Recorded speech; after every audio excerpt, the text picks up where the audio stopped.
Here again with Smart System. In our last lesson, we looked at what a trader can reasonably expect to earn from trading and how most traders' misconception of this ultimately causes them to fail. In today's lesson, we're going to look at another important concept in money management, which is the importance of protecting one's trading capital. So let's get started. One of the main keys to successful trading is the preservation of capital.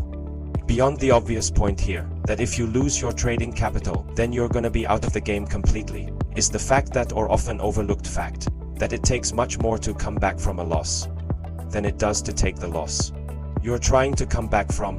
Let's take a look at what I'm talking about here. Let's say you have an account. You started with a balance of $10,000, and through a series of losses, let's say you lost $5,000 of that initial $10,000.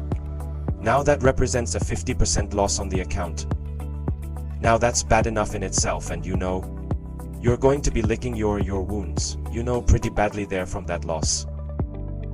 But let's take a look at what it's gonna take just to get back to the point where you were, to your initial $10,000. So now you're obviously at $5,000. Because you took the $5,000 loss on your $10,000 initial account balance. It's going to take, you're gonna have to make back the same $5,000 you lost to get back just to break even, or to where you started with that initial $10,000.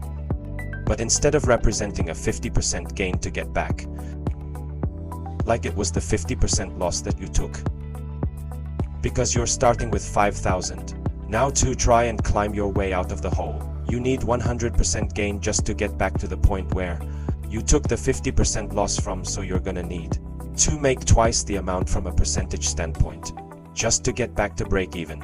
So you can see here how this sort of underscores the importance of the preservation of capital, because it's so difficult to dig yourself out of a hole once you get into it. And this is, one of the main reasons why traders get desperate when they are in a losing situation, where a lot of the psychological stuff that we've learned and previous lessons kicks in and causes people to start acting irrationally and to lose even more money, or to, put on large position sizes and swing for the fences to try and get out of that hole, and end up getting themselves into an even worse situation than they're already in. So this is a short lesson for today, but a very important point.